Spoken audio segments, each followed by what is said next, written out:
Hello दोस्तों, मेरा नाम जमशेद है।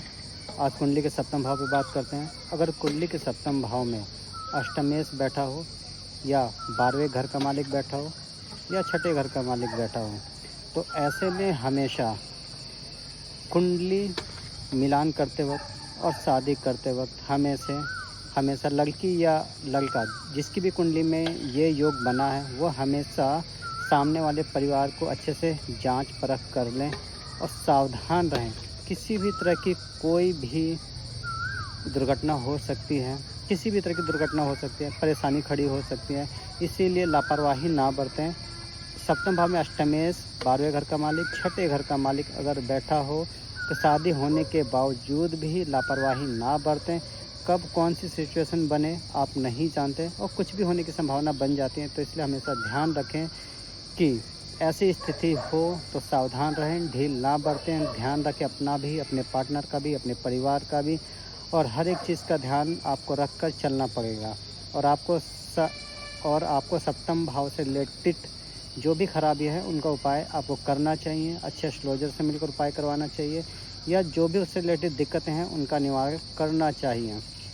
नहीं तो जैसे सोनम और राजा रघुवंशी के बीच में जो कुछ हुआ है वो होने की संभावना बढ़ जाती है।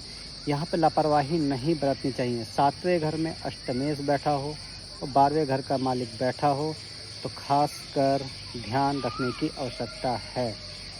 मैं फ़िलहाल बाहर हूँ तो इसलिए मैं आपको पूरा सेटअप करके नहीं समझा पा रहा, नहीं तो मैं आपको पूरा सेटअप करके समझाता।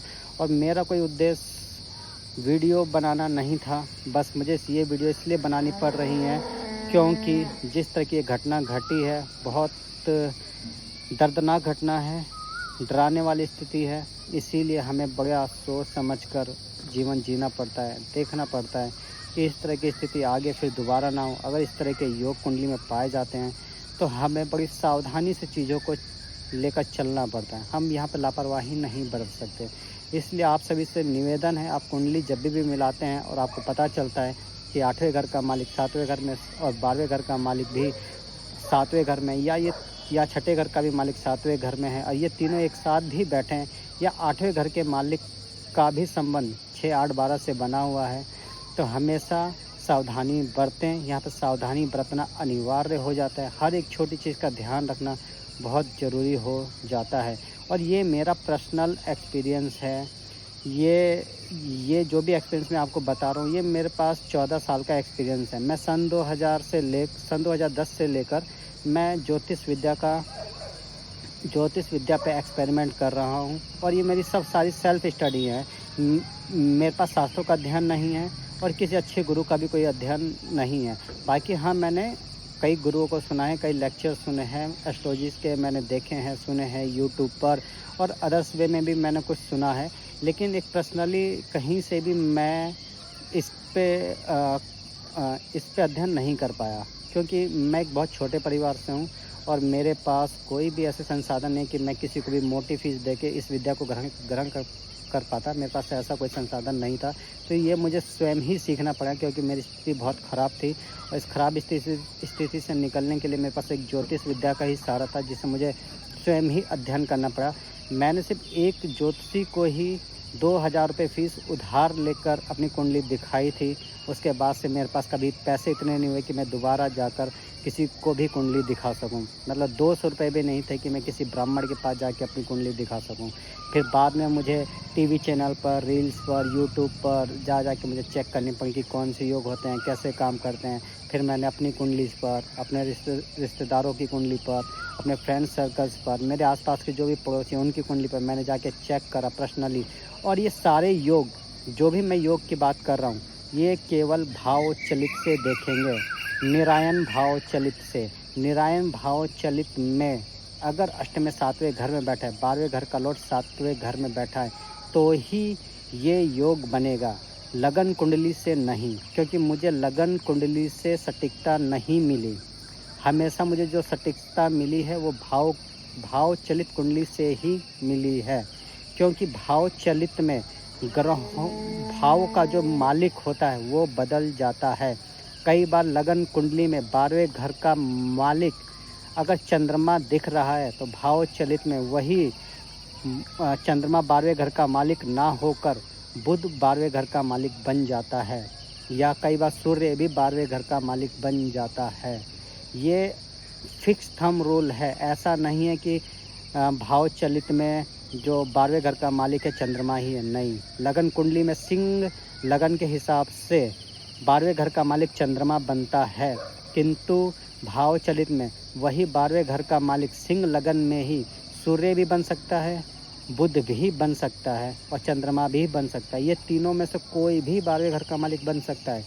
ये कोई फिक्स नहीं है कि 12वें घर का मालिक चंद्रमा ही होगा, नहीं, ऐसा नहीं होता। भाव चलित में मालिक बदल जाते हैं कुंडली के घरों के, इसीलिए विशेषकर ध्यान रखें। अगर आपको जो भी योग या प्रॉमिस चेक करना है वो भाव चलित से करें।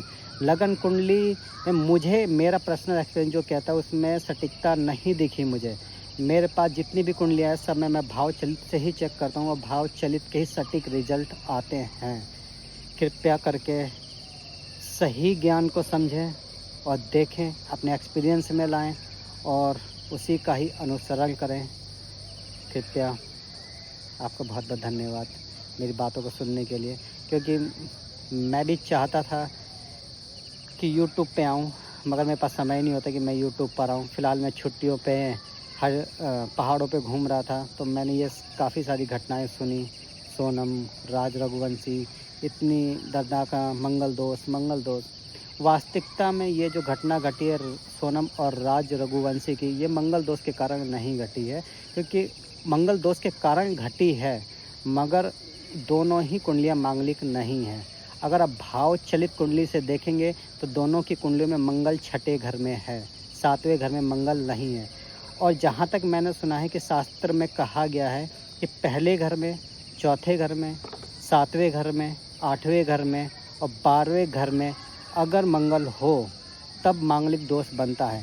और वहाँ पे भी भाव कहा है, राशि नहीं कहा, भाव बोला है। और भाव को भाव चलित से देखा जाता है, लगन चार्ट से नहीं देखा जाता। इस चीज़ का ध्यान रखें, हमेशा ही भाव चलित का उपयोग करें। भाव चलित से देखें कि क्या योग बन रहे हैं, क्या योग नहीं बन रहे, क्योंकि भाव चलित पूरा गेम बदल देता है। भाव चलित में प्लैनेट, लगन चार्ट में जहाँ प्लैनेट बैठा होता है वहाँ से प्लैनेट खिसक जाता है आगे या पीछे, या वहीं पे बैठा होता है। ठीक है, तो इस बात का ध्यान रखें। और हो सके तो मुझे अगर आप सपोर्ट करते हैं तो मैं आगे और भी योग, कुंडली के और भी योग जो रहस्य हैं, जो छिपे हुए हैं, जो एक बड़े एस्ट्रोलॉजर ही जानते हैं, छोटे मोटे एस्ट्रोलॉजर, छोटे मोटे ब्राह्मण और जिनके पास किताबी ज्ञान है, उनके पास इसका अनुभव कम है। मेरे पास कोई किताबी ज्ञान नहीं है, क्योंकि मेरे पास पैसा था ही नहीं कि ये विद्या ग्रहण कर सकूं। फ़िलहाल मैंने अपने अनुभव से जो सीखा है वो बहुत सटीक है। मुझे ईश्वर ने जो सिखाया है, जो समय ने मुझे धक्के मार के सिखाया है, वो बहुत सटीक सिखाया है। इसलिए मैं अपनी ज़िंदगी को बदल पाया और मैं बहुत कुछ ठीक कर पाया अपनी ज़िंदगी में।